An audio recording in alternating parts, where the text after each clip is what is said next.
बहुत समय पहले पांड्य देश में एक महान राजा था, राजा इंद्रद्युम्न। वे गहरे भक्त थे और अक्सर वन में जाकर ध्यान लगाते थे।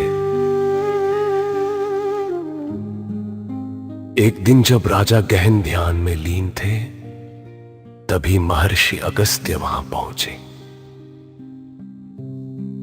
राजा ध्यान में होने के कारण खड़े नहीं हुए।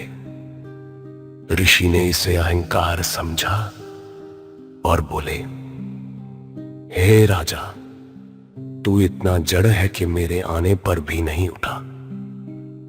जाओ, अगले जन्म में हाथी के रूप में जन्म लो। और ऐसा ही हुआ। राजा इंद्रद्युम्न अगले जन्म में गजेंद्र, एक विशाल हाथी के रूप में जन्मे।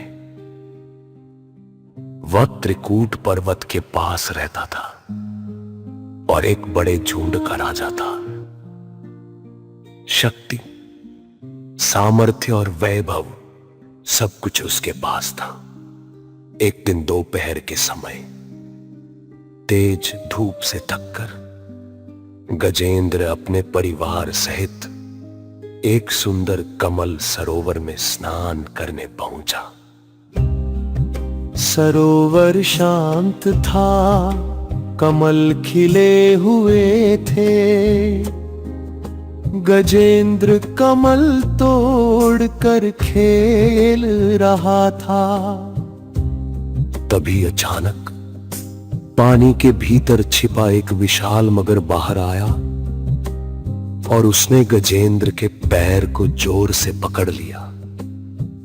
गजेंद्र दहाड़ उठा, पूरा जंगल कांप गया। उसने अपनी पूरी शक्ति लगा दी, मगर पानी में अधिक बलवान था। धीरे धीरे गजेंद्र की शक्ति खत्म होने लगी। उसका परिवार भी उसकी मदद ना कर सका, मगर छोड़ने को तैयार नहीं था। जब शरीर कमजोर पड़ गया और मृत्यु सामने दिखने लगी, तभी उसके पिछले जन्म के संस्कार जागे। गजेंद्र ने सूंड उठाई, आंखों में आंसू भरे और भगवान विष्णु को पुकारा, हे नारायण, हे जगदीश, मैंने अपनी शक्ति को सब समझ लिया। अब मैं आपकी शरण में हूं, मुझे बचाइए। ये पुकार इतनी सच्ची थी, इतनी करुण कि वैकुंठ में विराजमान भगवान विष्णु ने तुरंत सुन ली। प्रभु ने सुदर्शन चक्र उठाया, गरुड़ पर सवार हुए और वे एक क्षण भी विलंब किए बिना गजेंद्र की ओर दौड़े। सरोवर के पास पहुंचकर गजेंद्र ने सूंड से एक कमल उठाकर प्रभु के चरणों में समर्पित किया।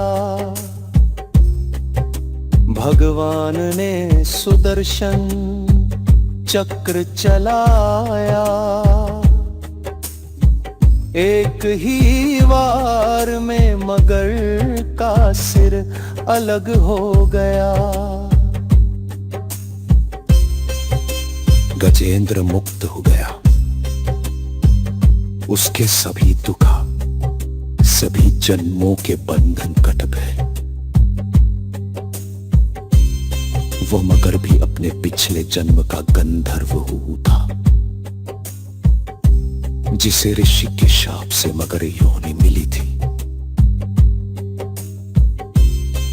भगवान के स्पर्श से उसका भी उद्धार हुआ। अंत में भगवान विष्णु ने गजेंद्र को अपने धाम ले लिया। उसे दिव्य रूप प्राप्त हुआ और वह सदैव भगवान के चरणों में रहने लगा। ये कथा हमें सिखाती है कि संकट में वही याद आता है जिसे हम दिल से अपना मानते हैं, और जब पुकार सच्ची हो तो भगवान स्वयं दौड़े चले आते हैं।